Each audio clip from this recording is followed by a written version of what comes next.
आपके जीवन में प्रेम आपको कहाँ से मिलेगा? प्रेम का सुख कितना मिलेगा?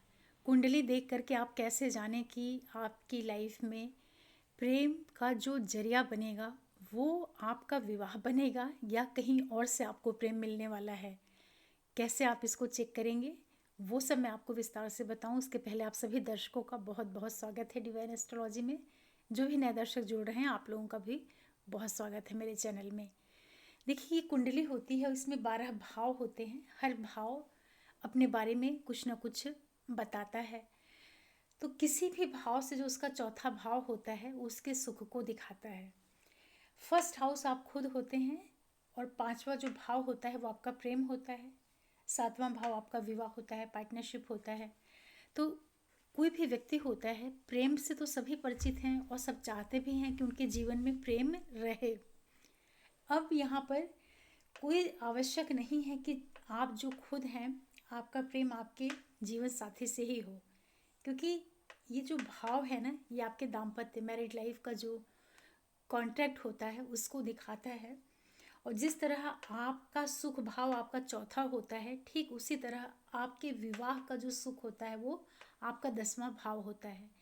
लगन यहाँ पर कुछ भी हो सकता है, राशियाँ यहाँ पर कोई भी पड़ी हो सकती हैं, वो आपको अपने चार्ट में देखना है। लेकिन मैं आपको मेष लगन की कुंडली से बता रही हूँ।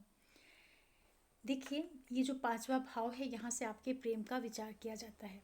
आपने अनुभव किया होगा कि ये जो पंचम भाव प्रेम है, इसका सुख जो होता है ये आठवां भाव होता है। तो आठवां भाव क्या है?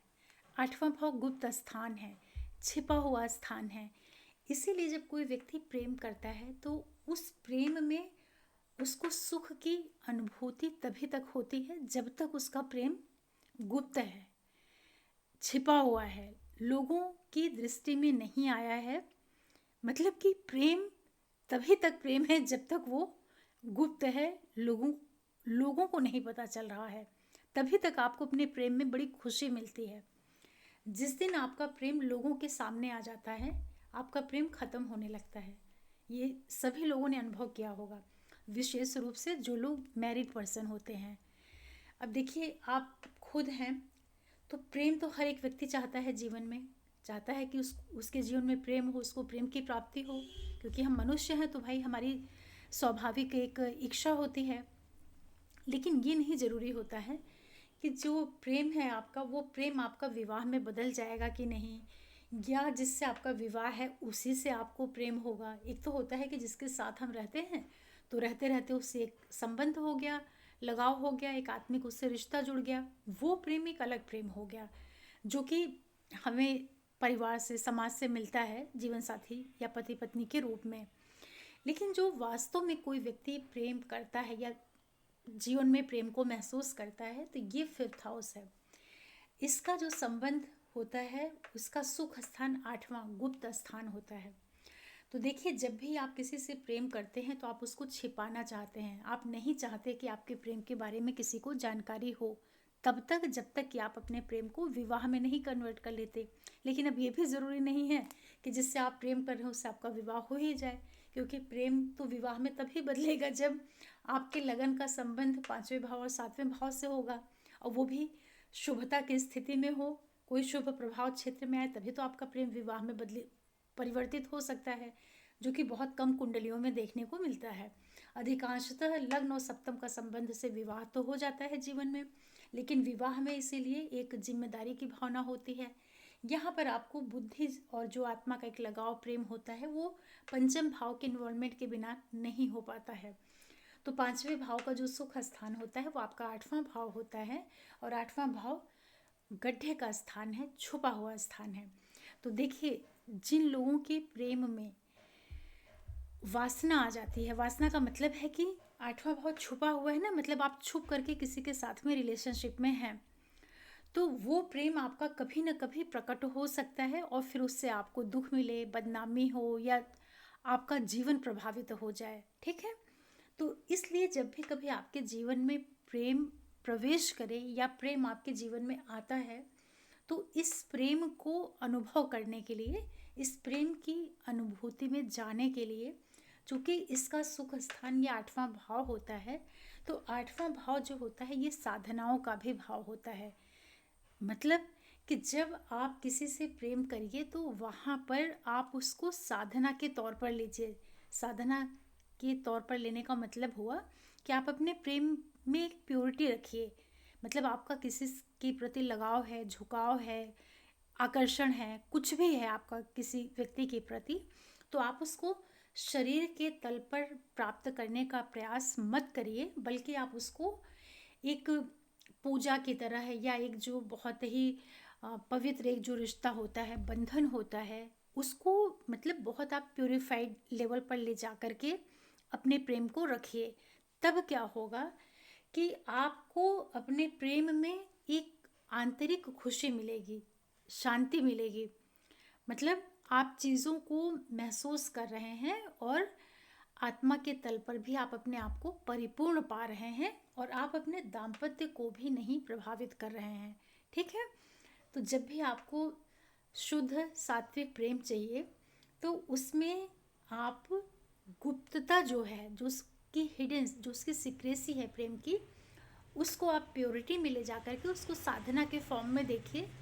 तब क्या होगा कि आपको प्रेम का सुख भी मिलता रहेगा, और जो आपका दाम्पत्य है वो भी नहीं प्रभावित होने पाएगा, क्योंकि लग्न का सुख स्थान चतुर्थ है, और सप्तम विवाह का जो सुख स्थान है वो आपका कर्म स्थान होता है। ठीक है। तो जब आपका अपने जीवन साथी के साथ में संबंध अच्छा रहेगा तो आपको अपने विवाह का जो सुख है वो कार्यों के रूप में मिलना शुरू हो जाएगा। मतलब कि आप फोकस के साथ में काम कर पाएंगे। तो जब आपका कर्म बहुत अच्छा हो जाएगा तो कर्म का जो सुख स्थान होता है वो लगन स्थान हो जाता है। मतलब कि आपका संबंध जीवन साथी से अच्छा है तो आपको कर्म का सुख मिलेगा। कर्म अच्छा करेंगे तो आपको नेम फेम प्रसिद्धि और सोसाइटी में एक अलग से पहचान मिल जाएगी। तो आप हमेशा ध्यान रखिएगा कि प्रेम को आप बहुत ही पवित्रता के साथ अपने जीवन में रखिए। प्रेम को कभी भी दाम्पत्य में लाने का प्रयास मत करिए, क्योंकि जैसे ही आप प्रेम को दाम्पत्य के समकक्ष लाना चाहेंगे, या आपके पास पति पत्नी का संबंध रिश्ता है और आप प्रेमी या प्रेमिका को भी पति या पत्नी के रूप में ही अगर आप उसको अपने जीवन में रखना चाहेंगे, तो इससे होगा क्या कि ये जो गुप्त स्थान है वो आपका बहुत डोमिनेंटली, बहुत तेज़ी से वो एक्टिवेशन में आ जाएगा। और जैसे ही ये एक्टिवेशन में आएगा तो फिर क्या होगा कि प्रेम का जो सुख वाला भाव है, तो सुख, प्रेम का सुख जहाँ से आपको मिल रहा है, तो प्रेम के सुख का जो विरोधी भाव है, उल्टा भाव है, वो आपका सातवां भाव है। तो जब आप अपने प्रेम में बहुत गुप्तता से अपने आप को संलग्न कर लेंगे तो आपका दाम्पत्य जो है वो प्रभावित हो जाएगा। मतलब यहाँ पर आपको फिर दिक्कत आना शुरू हो जाएगी। फिर क्या होगा आपके साथ कि चूंकि ये पंचम भाव से पहले आपका कौन सा भाव है, आपके जीवन का सुख स्थान है। तो जैसे ही आप अपने प्रेम को पति या पत्नी के रूप में बदलने का प्रयास करेंगे तो सीधे आपका सुख भाव प्रभावित हो जाएगा। तो उससे होगा क्या आपको कि आपके घर की पूरी जो शांति है वो यहाँ पर भंग हो जाएगी। मतलब कि आप खुद हैं, आपका जीवन साथी है, या आपका प्रेम है। ठीक है। इन तीनों को कभी भी आप एक में लाने का प्रयास मत करिएगा, नहीं तो आपका सुख भी खराब होगा, प्रेम का जो सुख है वो भी खराब हो जाएगा, और आपका फिर करियर, फिर आपका मान सम्मान, आप मतलब आपके सारे के सारे भाव फिर जो हैं इस ट्रायंगल की वजह से, इस पति पत्नी और ये जो प्रेमी प्रेमिका वाला एक उलझा हुआ रिश्ता होता है, उसमें सब मिला करके आपकी लाइफ की पूरी चीज़ें एकदम से खराब होना शुरू हो जाएंगी।